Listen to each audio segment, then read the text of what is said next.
Hi, this is Lauren Wagner, and I'm here with Susan Murphy and Kay Gellin, and we're doing our evolving case study on an extended family. There is a young son, 10-year-old son named Jack, and his mother, her name is Kelly, and then Kelly's mother is also another scenario in the picture.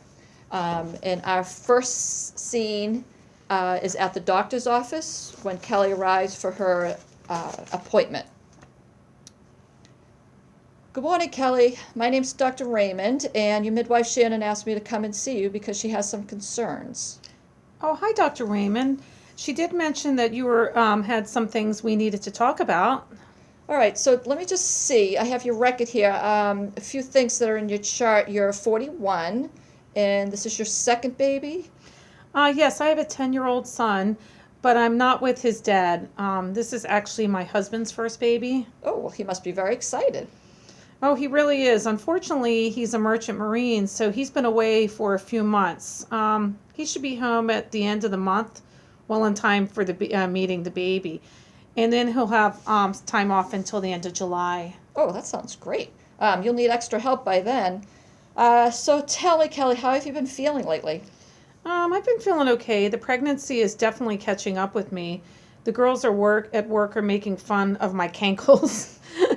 I think my stress level is pretty low because I've been getting pretty low because I've been getting these stress headaches. It's probably because my husband's away and I'm like a single parent doing all the running around with Jack's busy schedule. All right. Well, as you know, Shannon checked your blood pressure a couple of times, and it's a little higher than we'd like to see, especially where you're still like 5 weeks from your due date. We get concerned when blood pressures are over 140 for that top number. It's called the systolic number, or over 90 for the bottom, and that's called a diastolic. Your blood pressure was 150 over 95 the first time she took it, and then we had you rest for a little while, and it was still up. It was like 146 over 93. Wow, I'm really surprised because my blood pressure is always pretty low.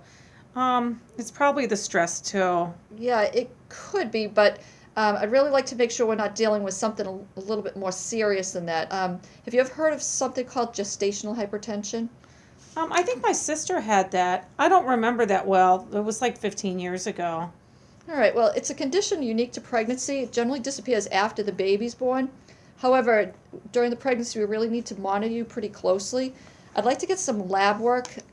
Test. It's called the CBC liver function test, and another test called a protein creatinine ratio.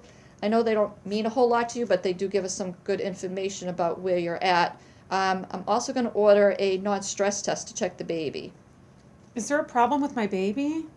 Well, no, it's really just important to watch both you and the baby really closely at this point. We'll do the non-stress test, probably an ultrasound to check the baby's status, and then when we get those lab results, it'll give us a baseline of what your kidney and liver functions are.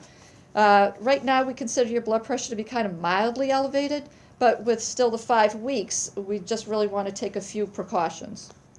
I do remember my sister had to stop work. Is that something I might have to do too? Yeah, I really do recommend that you do stop working. I know you have a job where you do travel a lot, and I'd prefer that you really stay at home and rest as much as possible. No more running that little 10-year-old son, Jack, around too much. Do you have somebody that could maybe help you out? Actually, I do. My mom, she lives nearby. Oh, that's perfect. I'd like you to do some baby movements counts every now and then. They're called fetal kick counts. Other suggestions would be to try to limit your salt intake and drink at least 8 glasses of water a day.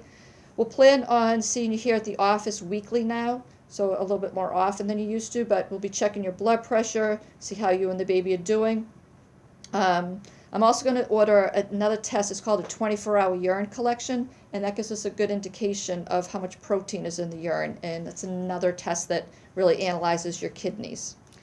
Will I need the medication to help my blood pressure then? At this moment, I'm going to say no because it's, again, as I said, kind of mild, but we're going to watch it really closely, and depending on how those lab results will give us an idea of how to manage your pregnancy. Every case is really a little different. It's hard to predict, but we do have certain guidelines that we follow that are based on research.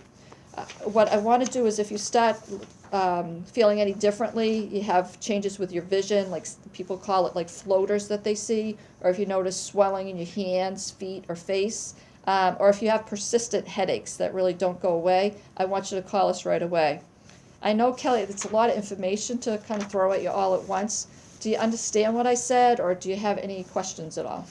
No, I don't think I have any questions. Can I call you if I do? Oh, absolutely. We're here all the time, and the secretary at the desk can set up those appointments with you.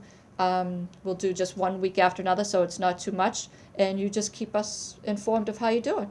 Okay, thank you so much, Dr. All Raymond. right, it was great seeing you.